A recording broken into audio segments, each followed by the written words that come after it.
nothing big to say, just checking in, you told me, in that easygoing way. We talked about the weather and that book you'd just begun, laughed a little, said goodnight, and that was that, we're done. I didn't know that casual goodbye would be the one that stayed, that I'd be searching for the meaning in the ordinary words we trade.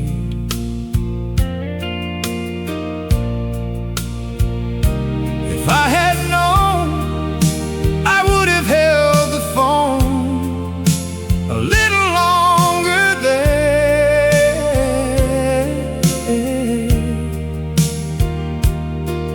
would have told you what I should have told you, floating in the air.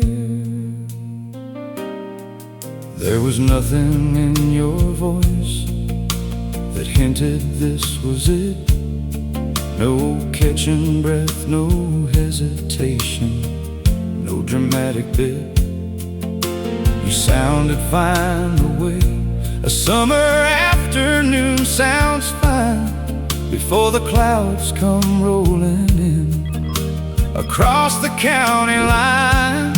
I've replayed that conversation maybe 100 times, trying to find the hidden signal, hidden in the lines.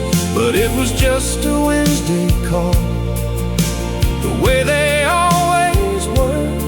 Nothing in it that could warn me of the silence that occurred.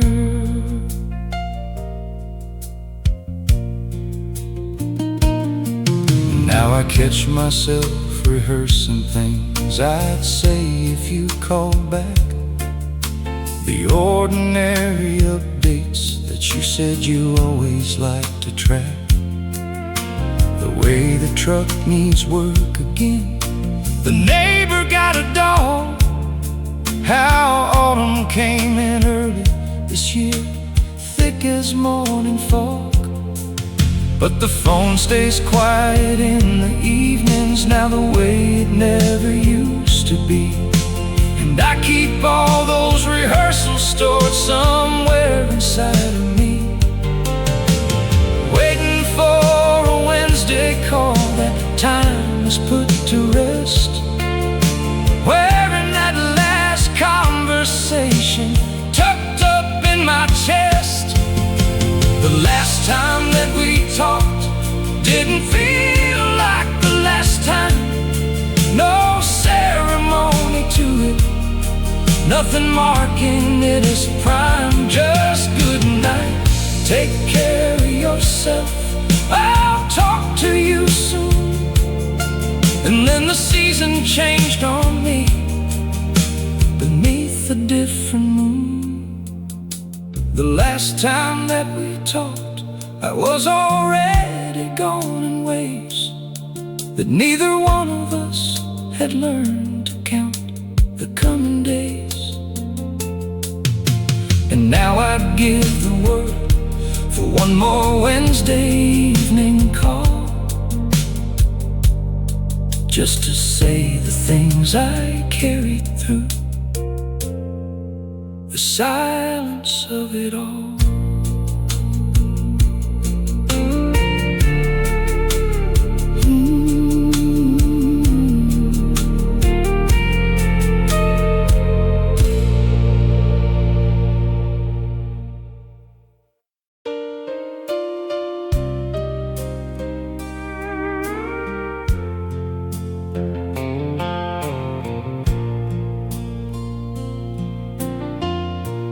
I still remember the last Tuesday we sat on the porch. You had your coffee, I had mine, we didn't say much. The radio played something low we both used to like. Neither of us reached to turn it up that night.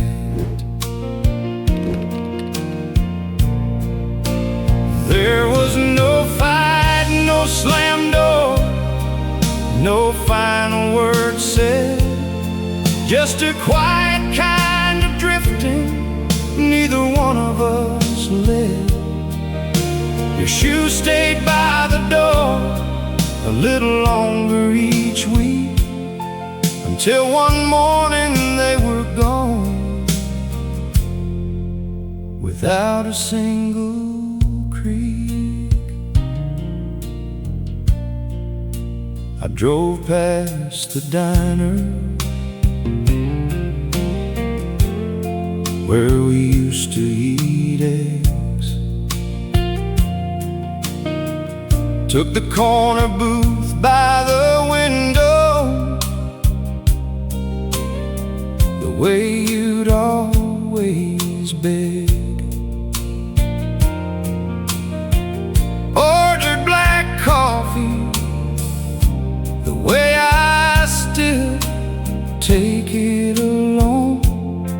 Sat there long enough to wonder how silence felt like home. The waitress asked if I was waiting on someone more. I almost said your name before I called it at the door. Just smiled and said no ma'am, and left a little tip, the kind of quiet lie that forms on practiced lips. There was no last time that felt like the last time at all. No emergency, no letter, no long distance call. We just stopped being the habit each other kept alive, the way a candle doesn't know the exact moment it dies. I still reach for the phone on slow November nights, not to call you really, just to feel the weight of rights we gave each other once before. The silence filled the space, and strangers moved in slowly to the rooms we used to grace. We slowly became strangers, honey, without saying a word. The goodbye that broke me was the one that never occurred. No curtain call, no ending, just the credits rolling slow over everything we were before we let each other go. We slowly became strangers in the most ordinary way.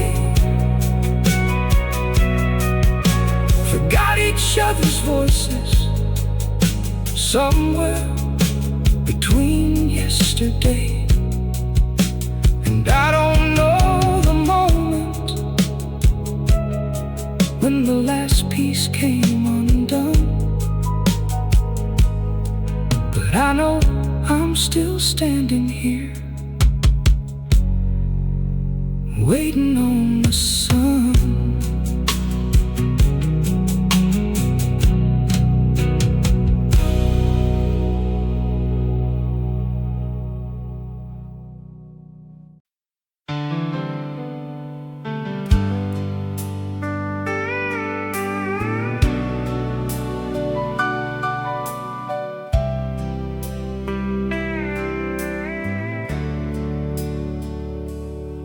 The last box that you packed sat by the door for half a week.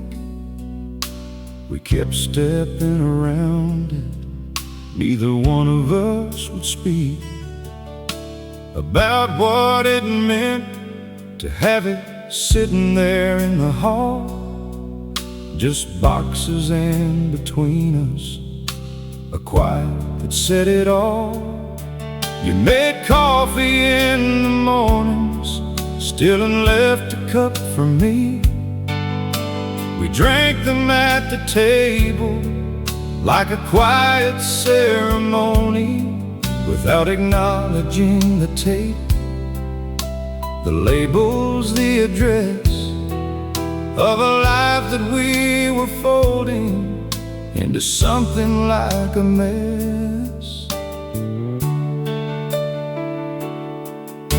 I drove you to the storage unit, help you stack the load.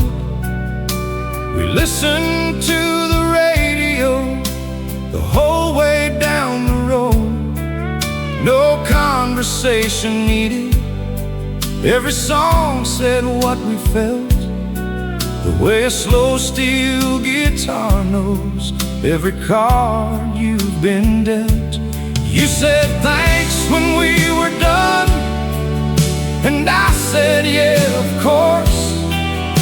We stood there in the parking lot without regret or remorse, just two people who had shared a life, now standing in the sun, wandering in the silence when the leaving had begun. Weeks went by before I noticed your shampoo was gone.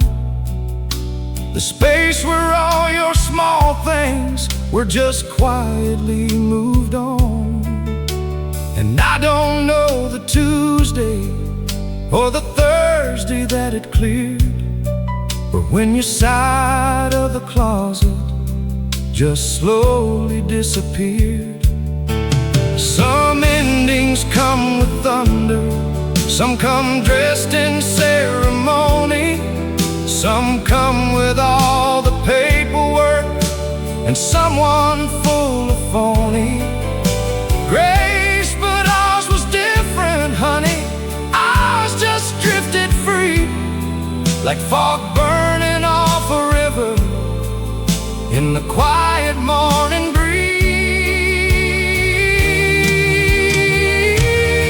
Some goodbyes happen quietly, you don't even hear them go. They leave behind the coffee cup and the AM radio. They leave behind the habits of the every single day, until one morning you look up and they have slipped away. Some goodbyes happen quietly inside a life half shared, in the pauses of a sentence, in the absence of declared intentions, at the border of a love that lost its name. Some goodbyes are so quiet, they were almost just the same as any other evening, until nothing stayed the same.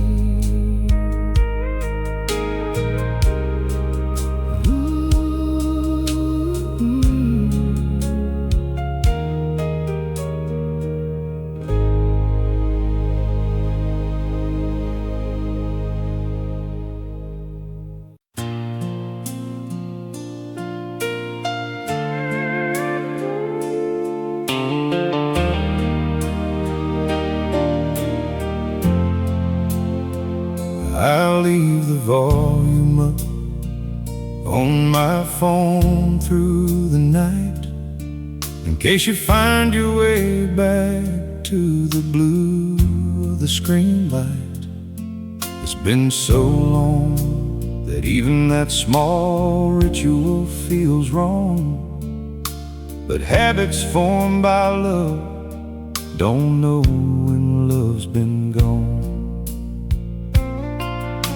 You used to send me something every night around 11, a voice memo sometimes just a line or 7, of something you'd been thinking of, some small thing you'd seen. Now 11 comes and goes, and the screen stays dark and clean.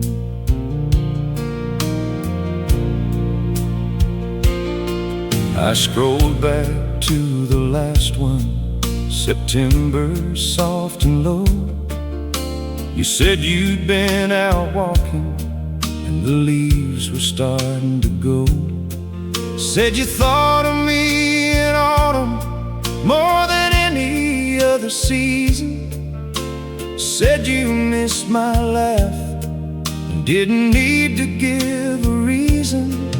That was all, no clue in it, no shadow of a sign that it would be the message that marked the end of our timeline. Now I read it like a letter found inside an old estate, all the warmth still living in it, only a little too late.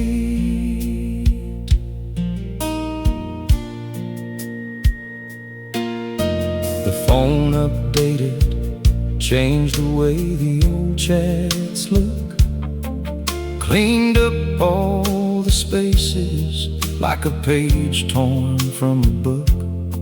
But I still remember every word of everything you'd send, even if the platform can't remember where we'd end. Some people say delete them, let the past belong to past. But the only piece of you I have are these words that you cast out into a Tuesday or a random rainy night. And I'm just not ready yet to turn off that soft light. If these songs reach somewhere deep where you've been holding something still, stay a little longer, friend, this music always will. There's more to feel, more stories here on this quiet hill. I still wait for messages that never came on back, still hear your voice in ringtones, walking down the track of every ordinary evening that we used to share, before the silence moved in slowly and decided to stay there. I still wait for messages in that gap between awake and sleep, where everything we were still gently aches, where the phone glows soft beside me like a paper lantern flame. I still wait for messages that never came.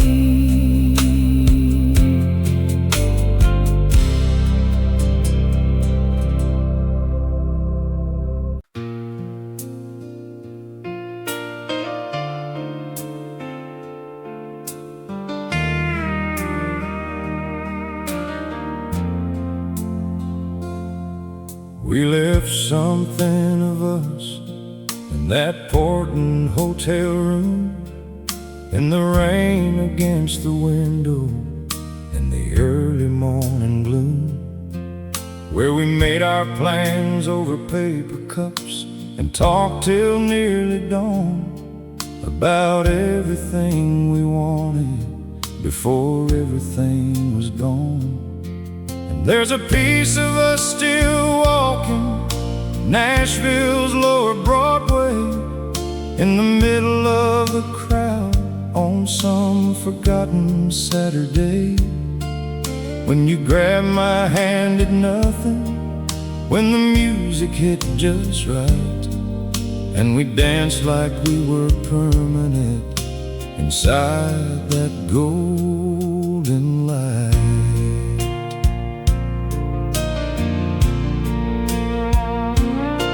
Some of us got lost in Denver at the airport terminal, waiting on a flight delay, the atmosphere informal.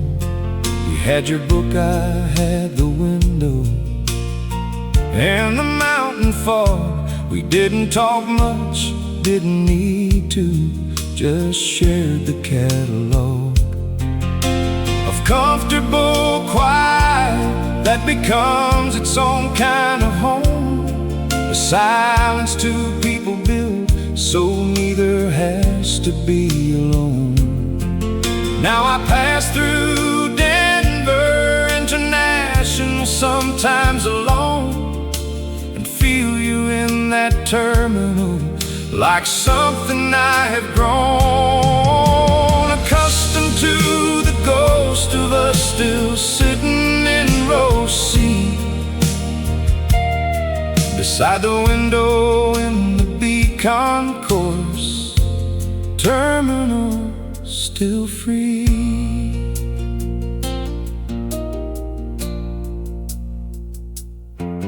There's a diner down in Savannah where we split a piece of pie, where the ceiling fans move slow and neither one of us knew why. We told the truth that afternoon, the way you rarely do, where without planning it, you say the realest thing that's true. I told you I was scared of how much I needed you around. You told me that the safest place you'd ever been was found right here across this table. And I believed you then. Now Savannah holds that moment like a message in a glen. We left pieces of ourselves in different cities up and down, in every hotel lobby and in every little town, where something small happened that we never did explain, the kind of moment that comes back with any given rain. We left pieces of ourselves in the geography of us, in the exits and the highways and the all-night Greyhound bus. And I keep finding fragments every time I travel through a city that remembers what I still remember too.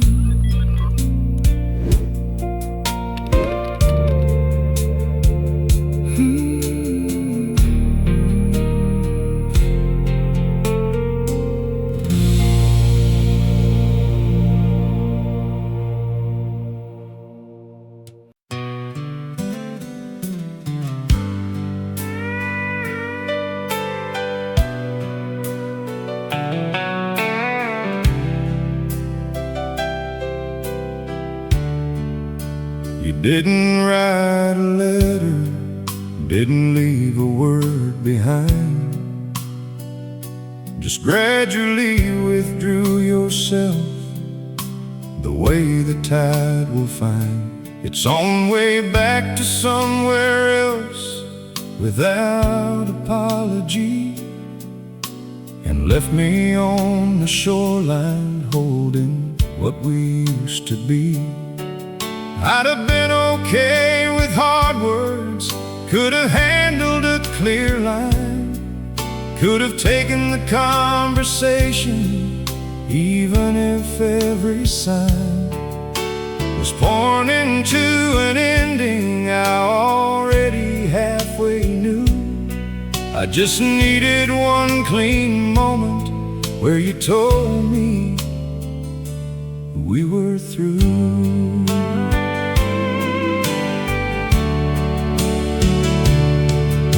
Instead I had the slow erosion of the everyday, the texts that came less frequent, and the plans that fade away, the gradual replacement of the certain with the vague, the future tense replaced by something hazy and opaque.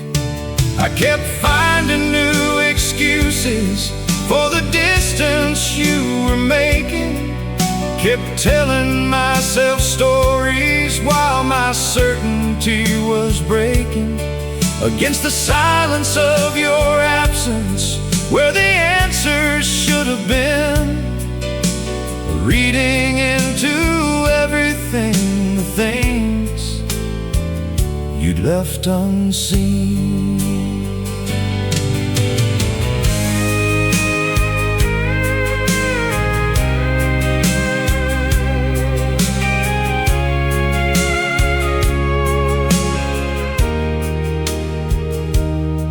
Now I understand that some people can't speak their endings clear, that the words don't always come the way we need them to appear, that maybe you were just as lost inside the silence as I was, just leaving by the only door you knew open to us. But I still carry in my chest the goodbye I never got, a sentence left unfinished and unresolved in stubborn knot. I'm not angry anymore, just tender in the hollow space where a proper ending should have found its natural resting place. I never heard the goodbye that I needed to move on, never heard you say it clearly, never got to hear the song resolve itself the way a melody deserves to end, with something that a person's heart can fold up and transcend. I never heard the goodbye, and I wonder if you knew how much a person needs a door that properly comes through. Just one last conversation, just one clear and human line. I'm still listening for that goodbye somewhere along the line.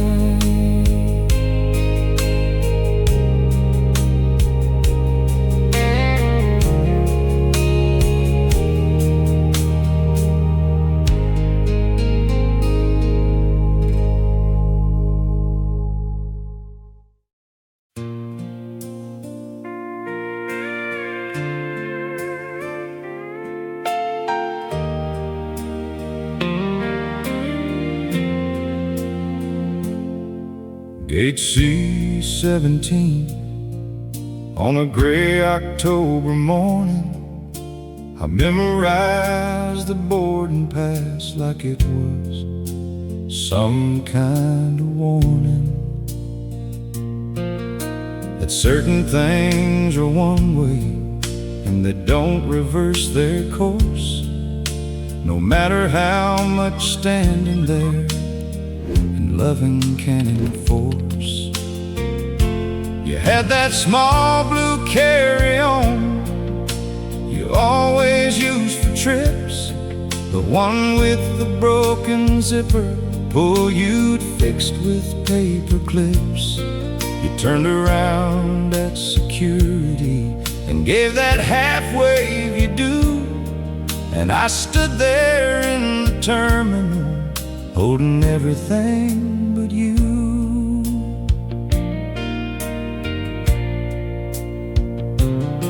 The place was full of reunions, of families holding tight, of businessmen with briefcases, of couples mid-flight, of children sleeping on their mothers' shoulders, soft and warm, of every kind of leaving, dressed in every kind of form. But I only saw you moving through the X-ray arch. I only saw your carry-on, your jacket, your slow march through the corridor, and then around the bend, into the part of the terminal where I couldn't go to tend to the things I meant to say before the gate would close. I stood there with a full heart and a mouth in repose.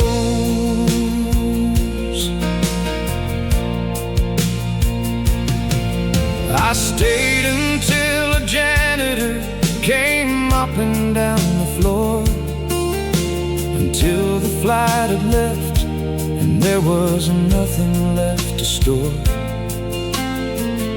in the waiting area except for me and what I'd lost, and the quiet understanding of what loving someone costs. Drove home on the wet highway with the radio gone low. Couldn't find a station that was playing what I know I needed in that moment, so I drove in quiet instead, all the way home to an apartment, feeling quietly dead. The airport was full of people, but I only saw you leaving, watched you disappear around the corner, past believing that the halfway at security would be the last I'd hold of the way you moved through spaces, like a story being told. The airport was full of people and the noise was everywhere, but all of it went silent the moment you weren't there. And I've been in airports since that morning, walked those gates alone, but I always look for your blue carry-on when I'm headed home.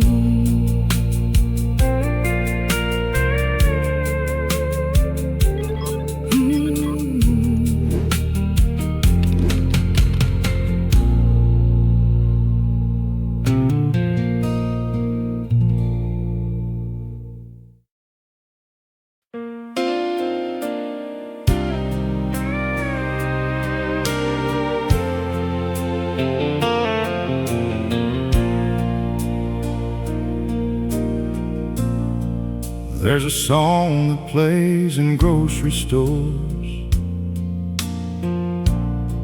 on Saturday afternoon that takes me back to winter and a particular cold room where we ate cereal for dinner We watched the neighbors' lights and talked about the smallness of our ordinary nights.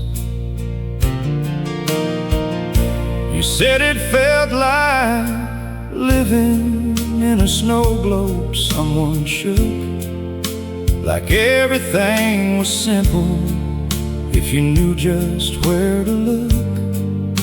I thought that sounded beautiful and said so without guard, and you looked at me that moment like I wasn't trying hard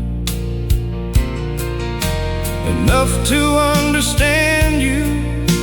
And maybe that was true. Maybe I kept the surface while the depth belonged to you.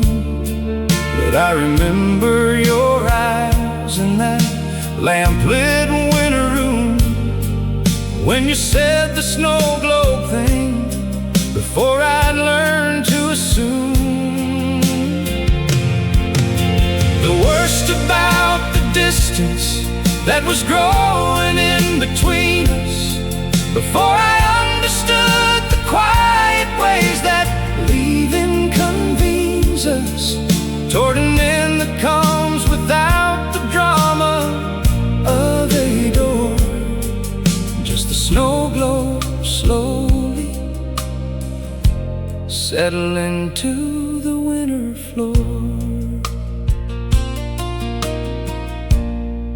Now the song plays in the produce section under fluorescent light, and I'm standing by the apples on a Saturday night, and the whole scene comes back in the way that music does, carrying all the feeling of the everything that was. Some memories don't honor the agreements that you make about moving on, about giving what you take back to the past where it belongs, and finding something new. Some memories are stubborn things, and some are dressed like you. If you've been here before in this kind of winter room, stay with us a little longer. There's still more to come. These songs were made for anyone still living in that gloom. Some memories never learn how to let go of their ground. They stay in grocery stores and highway songs you found in the particular light of an October afternoon in a cereal bowl in winter and a January moon. Some memories never read the note you left that said, "It's over now, it's time to go and lay down in your bed." They just keep on showing up like unexpected kin. Some memories never learned how to let go, and neither did I, friend.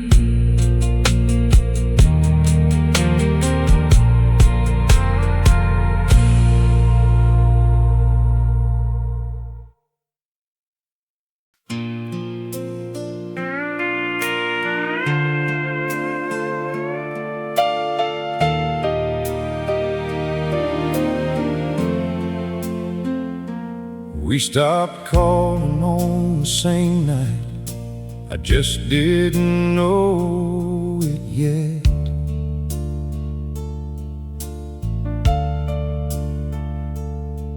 I was sitting by the window, watching the sunset,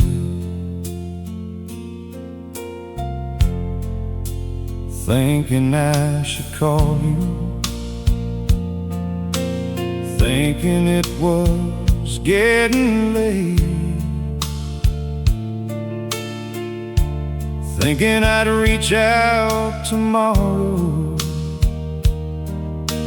telling myself it could wait. And somewhere across the miles, you were thinking the same. Maybe sitting in your kitchen, thinking of my name. Both of us suspended what we couldn't quite begin. Both of us not calling and not knowing that it'd been the last time that the silence between calls would still feel fine, before it crossed the threshold where silence turns to a sign.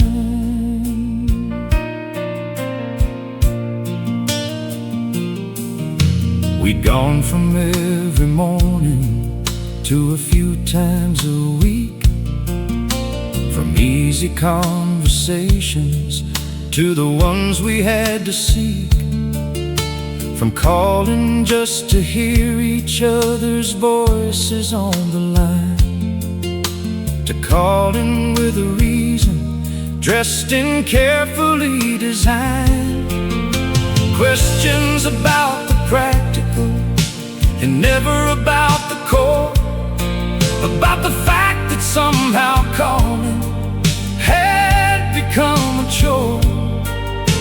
Not because of love, but because of the weight of what to say when the distance has gotten longer every single day.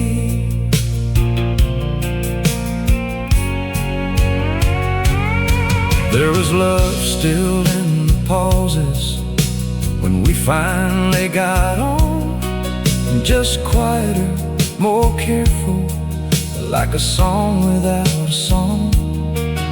We talk for shorter windows and wrap up sooner than we used to, when we close our eyes and let the night just span however long it needed to, until we both felt right.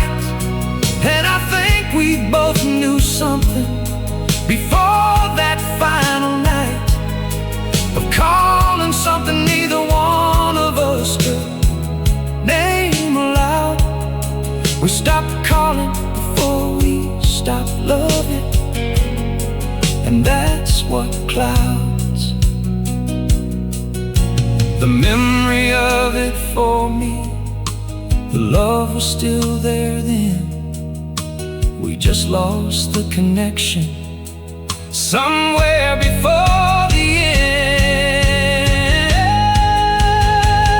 We stopped calling before we stopped loving each other still, left the love just sitting there upon that quiet hill, without the wires running through it, without the voices there, just love suspended in the silence, hanging in the air. We stopped calling and the love just had no way to get through. It sat there in the margins of the things we didn't do, and I wonder if we just kept calling through the fear, if the love would still have found a way to live and persevere.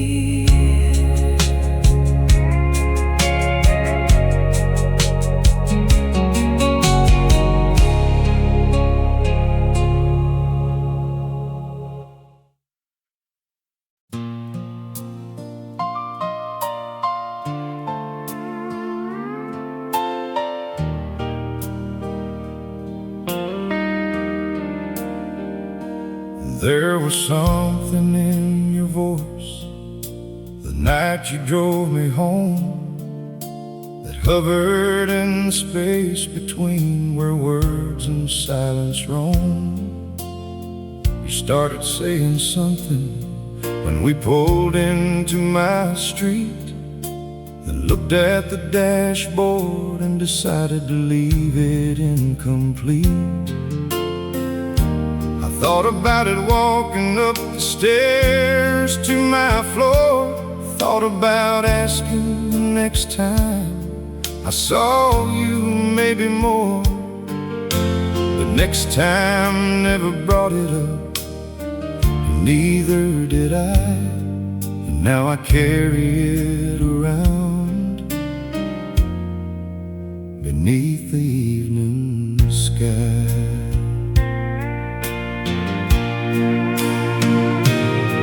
There was a conversation at a rest stop on the drive back from your parents' place in June when we were still alive.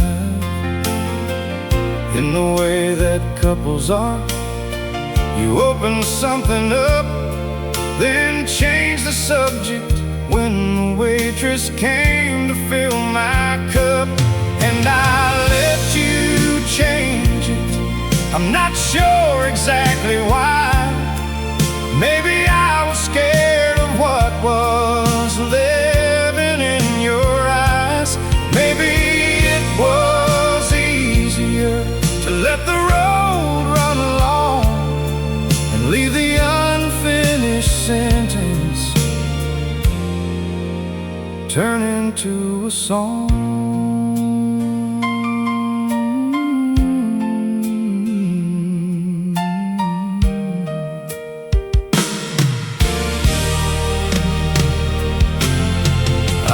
Tried to write the endings for the things you never said, tried to fill the silences with logic in my head.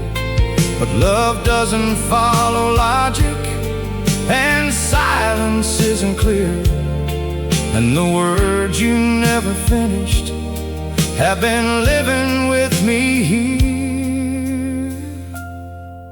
for years now. In the margins of the ordinary days, in the between of conversations, in the highway haze of long drives where I'm alone with what we didn't say, and all the unfinished sentences from the life we had to lay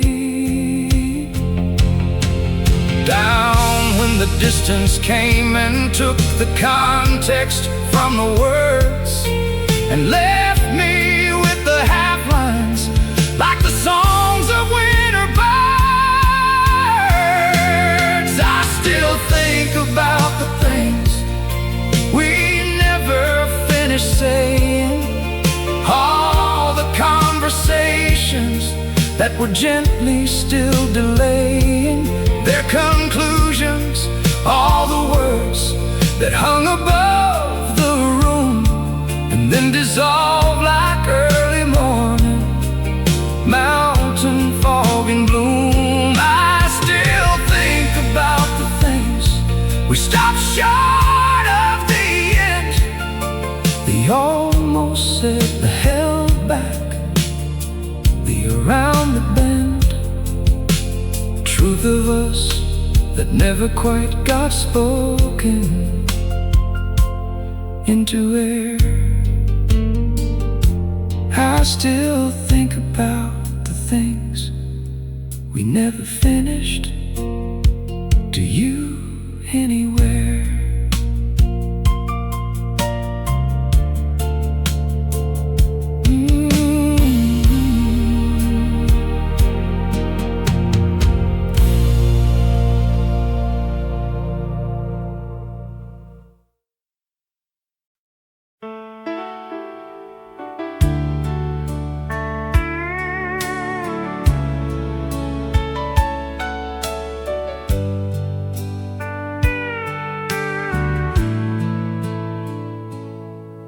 I remember the first stretch of quiet that wasn't comfortable,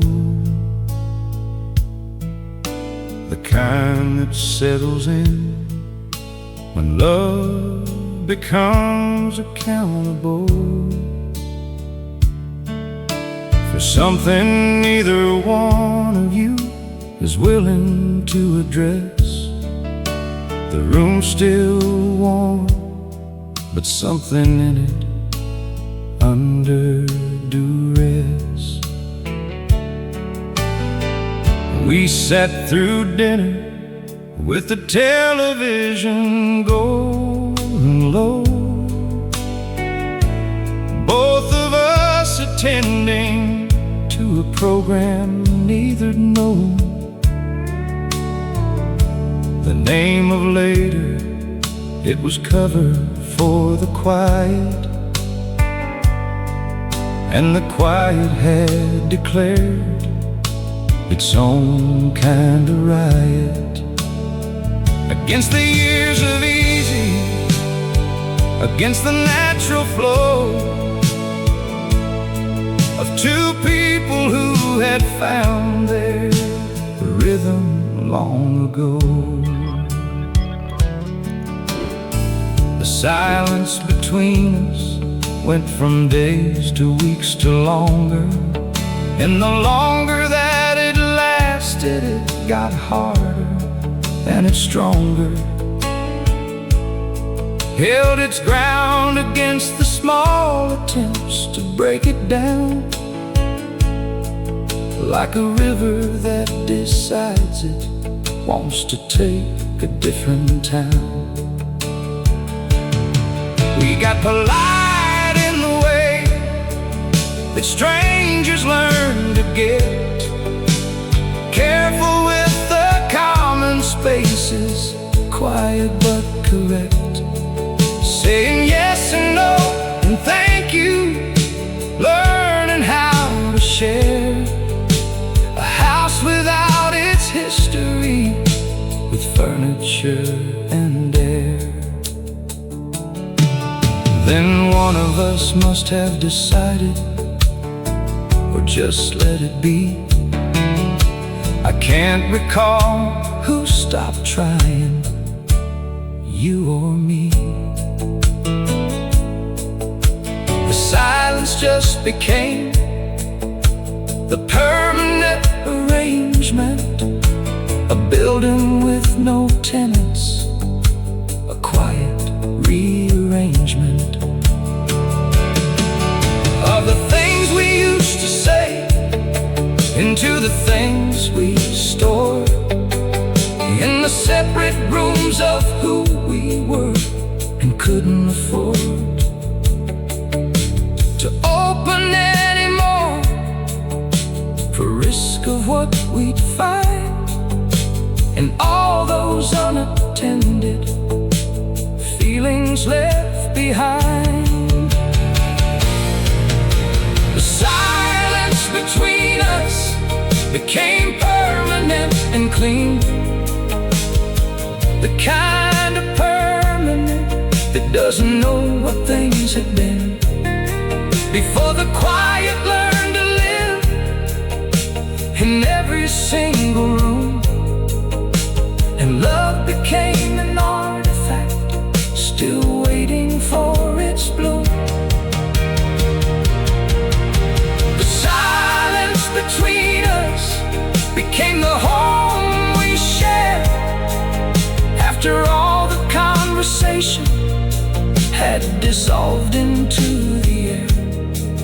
Two people and a permanent and unbridgeable still, the silence between us, it's living with me still.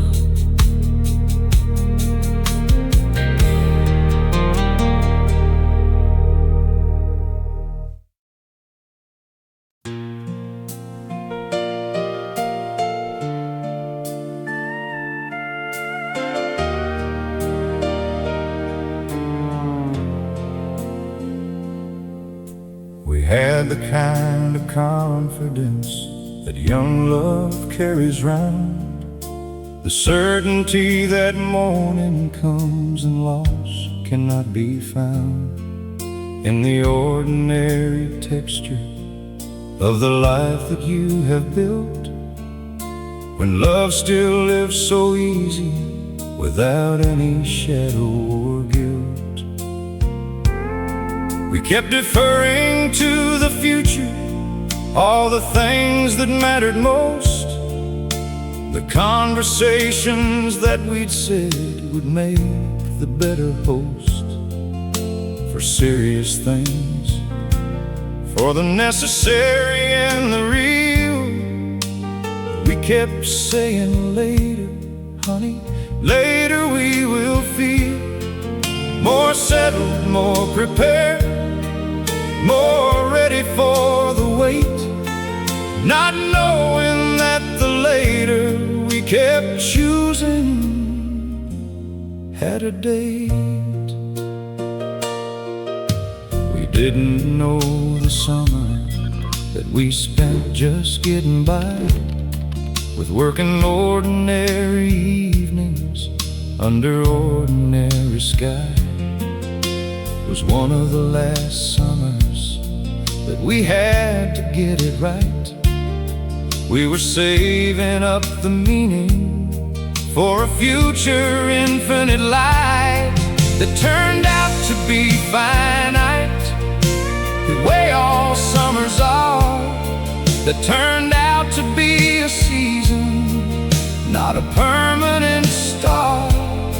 But we didn't know it, couldn't know it, so we used the time the way that people do who still believe they've got the climb ahead of them, who still believe the top is far enough away that they can rest a little longer than they probably should stay.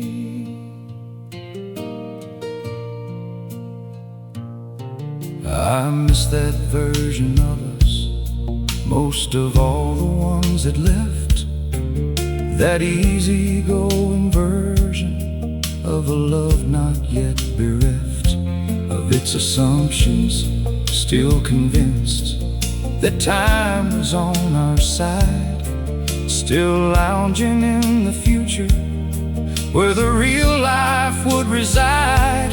We were gonna have that conversation, gonna take that trip, gonna say the harder things before they'd start to slip through the cracks of the everyday and find the quiet floor where all the unsaid things become the closing of a door.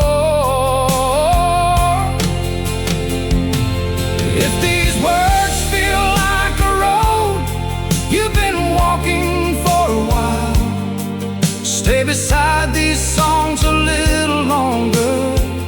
Every mile is something someone felt, and you don't have to feel it alone.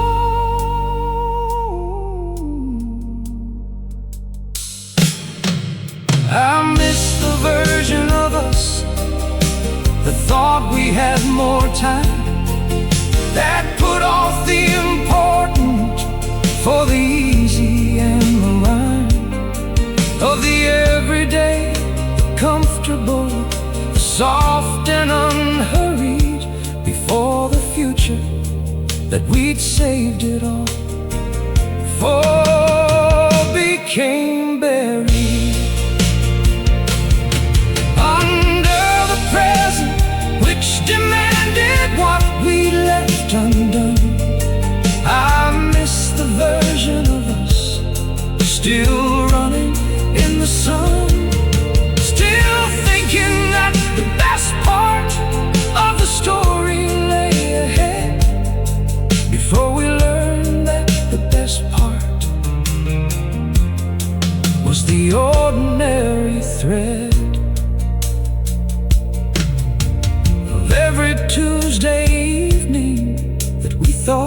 just return.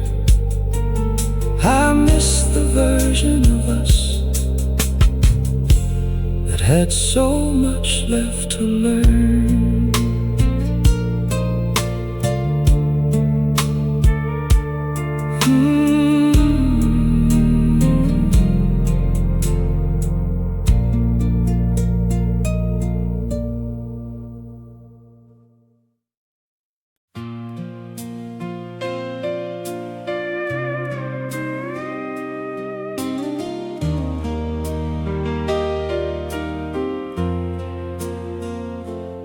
I got good at sounding fine across 400 miles. Got the kind of telephone performance down to art the styles of casual, of breezy, of it's going good out here, of not letting any cracks show, not dropping the veneer.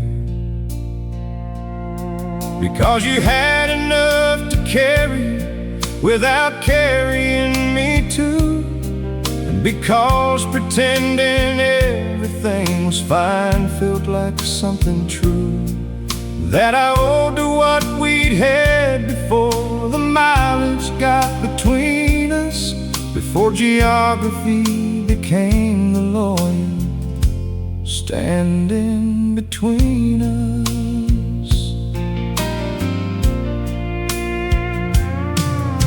I drove a lot that year through empty Sunday highways, through the kind of lonesome that gets in between the always and the used to be, the kind that lives in rest stop coffee, in the neon of a gas sign, when the night is cold and soft and free. Of company, just you and highway, and the distance winning out against the love that still was there, but stretched so thin throughout. The miles that it started, losing color, losing sound, until it was more memory than something to be found.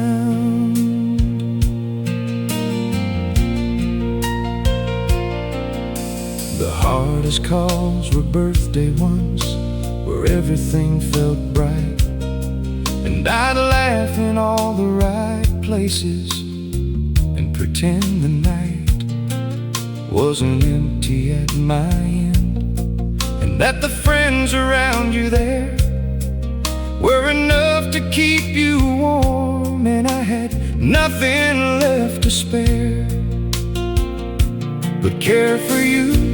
Truth was I was falling in the space between what we'd been and the undefined replacing place of distance, and I couldn't say it and you couldn't hear it, so we made the call sound easy and we both kept near it, to the surface of the safe and common, never once descending to the honest and pretending cost me more than any ending. The hardest part was pretending the distance didn't hurt, acting like 400 miles was just a short divert from the version of us sitting in the same room, breathing air, pretending that the phone calls were as good as being there. The hardest part was learning how to lie about the ache, and doing such a good job that I couldn't find the break between the performance and the real, between the then and now. The hardest part was pretending, and I got too good somehow.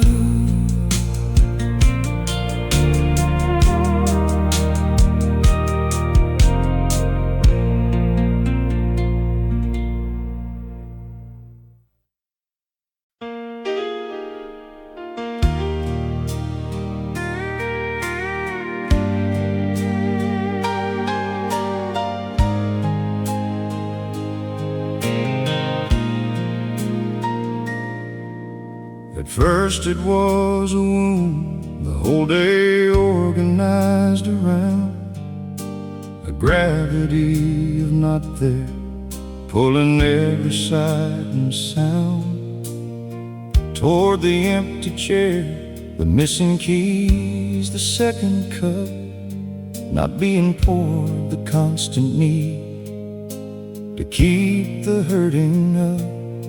Because pain at least was evidence that something real had been, that the years were more than furniture in a room now cleaned of your fingerprints. The pain was proof that I had loved, and losing someone real is how you're always roughly shoved.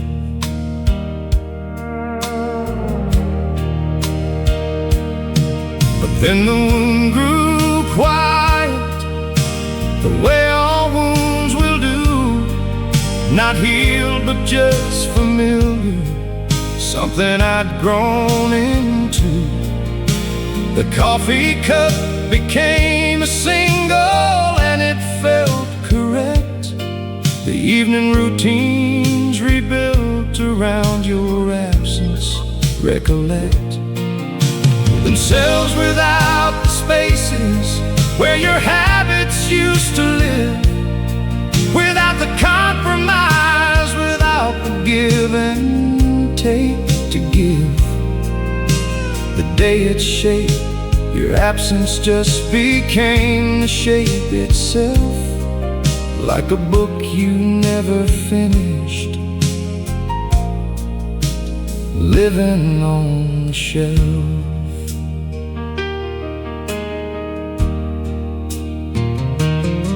And now I have to think to feel you there.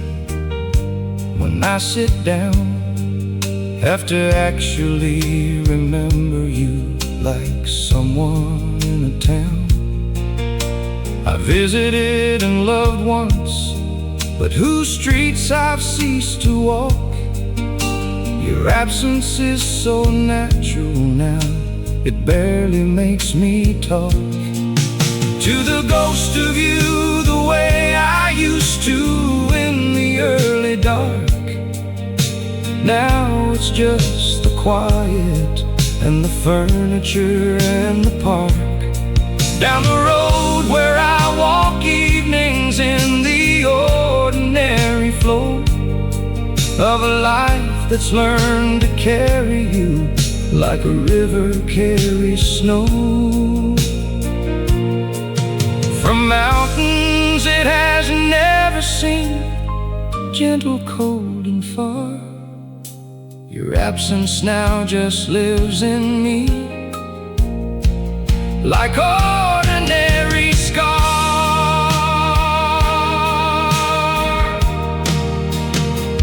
Your absence slowly became part of my everyday life, as quiet as a habit, as present as a knife that doesn't hurt anymore, but still sits in the drawer. Part of the kitchen, part of the house, part of what mornings are for. Your absence slowly became part of the weather and the light, part of the morning coffee and part of the evening night. And I don't know if that's moving on or just moving around. Your absence slowly became the ground.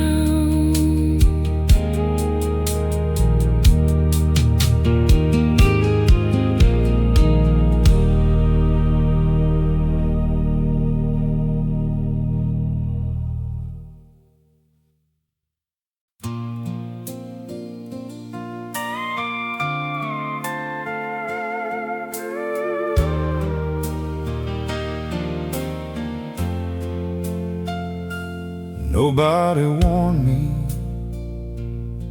when when I was young and full of the real thing, that love didn't always end with a dramatic offering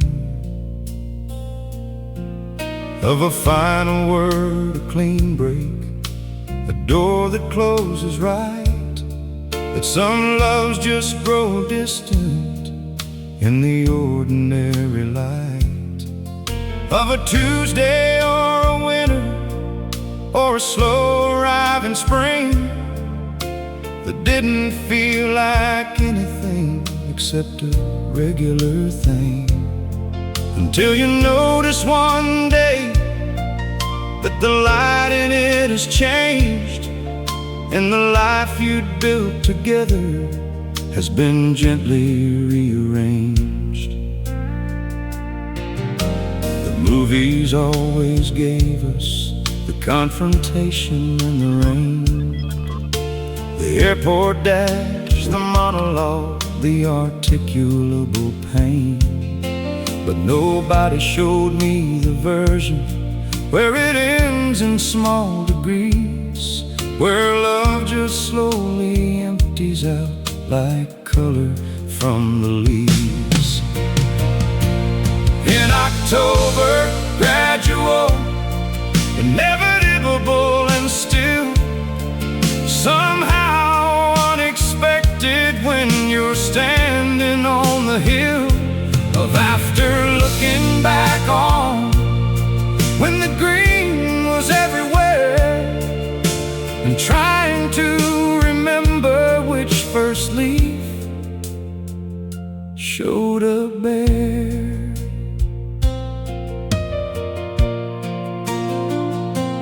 Now I know the kind of love that doesn't get a proper end, the kind that turns from lover into something like a friend, and then from friend to memory, and memory to the hum of something in the background of the life that you've become. Nobody warned me, and I couldn't warn myself back then, that I'd be carrying an ending that had never gotten when or how or why, just carrying the open and unresolved, the love that slowly faded but was never really solved.